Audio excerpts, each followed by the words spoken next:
Hi dears, ഞാൻ പ്രീത. എല്ലാവർക്കും സുഖമാണെന്ന് വിശ്വസിക്കുന്നു. ഇന്ന് ഞാൻ ഉണ്ടാകുന്നത് മുള്ളങ്കി തോരനാണ്.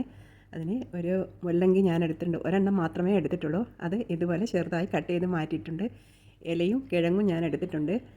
ഇത് നല്ല പ്രോട്ടീനുള്ള സാധനമാണ് കേട്ടോ. ഇതിൻ്റെ ഇല ഒരിക്കലും കളയരുത് കേട്ടോ. അതിൽ പ്രോട്ടീൻ, സോഡിയം, ഇരുമ്പ്, മാഗ്നീഷ്യം, കാർബോഹൈഡ്രേറ്റ് എല്ലാ പോഷകങ്ങളും ഉണ്ട്. കൂടാതെ vitamin A, vitamin B, vitamin C എല്ലാം അടങ്ങിയതാണ് ഈ മുള്ളങ്കി ഇല. ഇനി ഞാനൊരു പാൻ അടുപ്പിൽ വെച്ചു. അതിൽ കടുക് ഇട്ടു. കൂടെ ചെറിയ ഉള്ളിയും വെളുത്തുള്ളിയും വറ്റൽമുളകും കറിവേപ്പിലയും കൂടി എല്ലാം നന്നായി ചെറുതായി അരിഞ്ഞതാണ് ആഡ് ചെയ്തു. നന്നായി ഒന്ന് വഴറ്റിയെടുക്കുകയാണ്. ഇതൊക്കെ ചേരുമ്പോൾ ഇതിന് പ്രത്യേക ടേസ്റ്റ് ആയിരിക്കും. നന്നായി വഴറ്റിയ ശേഷം ചെറുതായി അരിഞ്ഞ മുള്ളങ്കി ഇലയും മുള്ളങ്കിയും കൂടി ഇതിൽ ആഡ് ചെയ്തു. ആവശ്യത്തിന് ഉപ്പും മഞ്ഞൾപ്പൊടിയും ആഡ് ചെയ്തു. ഒട്ടും വെള്ളം ചേർക്കുന്നില്ല കേട്ടോ. ചെറിയ തീയിൽ സിമ്മായിട്ട് ഞാൻ അടച്ച് വെച്ച് വേവിക്കുകയാണ്. ഇടയ്ക്കിടയ്ക്ക് ഇളക്കിക്കൊണ്ടിരിക്കണം.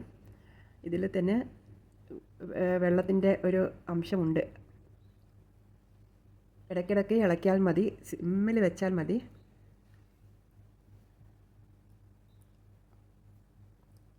അത്യാവശ്യം നന്നായി വെന്ത് വരുന്നുണ്ട്.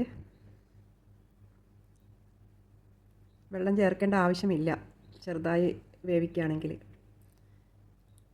അത്യാവശ്യം വെന്തതിന് ശേഷം ഞാൻ ക്രഷ് ചെയ്ത നാളികേരം ഇതിൽ ആഡ് ചെയ്തു.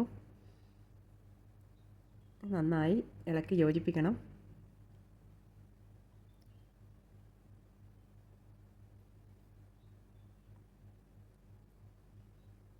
കുറച്ച് ടൈമും കൂടി ഞാനിങ്ങനെ സിമ്മിൽ വേവിച്ചെടുക്കുന്നുണ്ട്.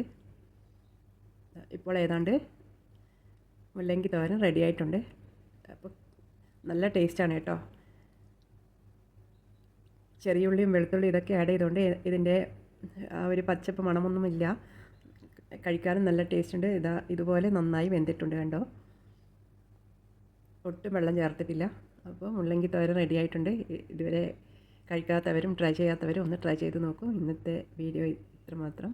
നെക്സ്റ്റ് വീഡിയോയുമായി നെക്സ്റ്റ് ടൈമിൽ കാണാം. Okay, by.